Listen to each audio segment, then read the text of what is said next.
Welcome to our series of interviews with Father Andrew Hoover. The teenagers of St. Peter Parish will be interviewing Father Andrew every month, asking him questions that have been on their minds. Stay tuned each month for 2 new videos.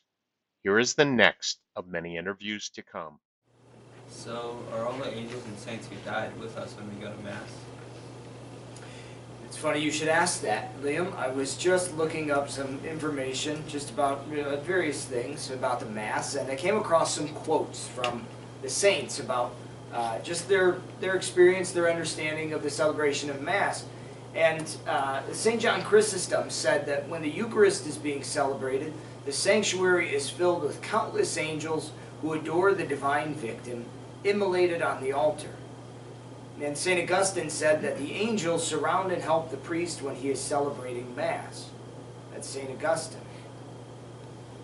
And, to understand how they are, is kind of a big topic to take on. But the reality is, yes, we believe that our celebration of the Eucharist, of the Mass, is a foretaste of what will happen in heaven, right?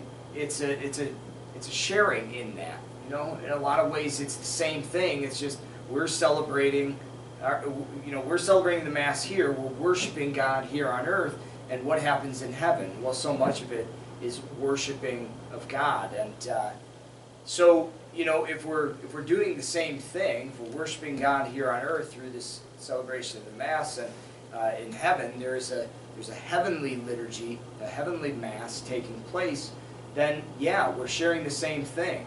I think we were talking earlier about there being a lot of different Masses taking place.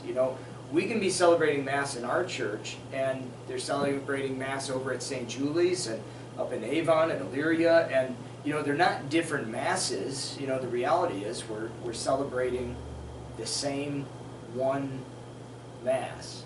I mean, it really is mysterious, that we're celebrating the same thing. Not so much in different places, but what is it? God's making present to us what happened at the Last Supper and on the cross. He's bringing that to all of those places, and he's bringing, heaven down to earth to us. He's making himself present in the Eucharist, so it's like all of those things are brought together in all of those different places, but it's the same one celebration. The angels and saints come to us when heaven comes to earth with Jesus. So yeah, I mean, they are there, and it's a beautiful thing.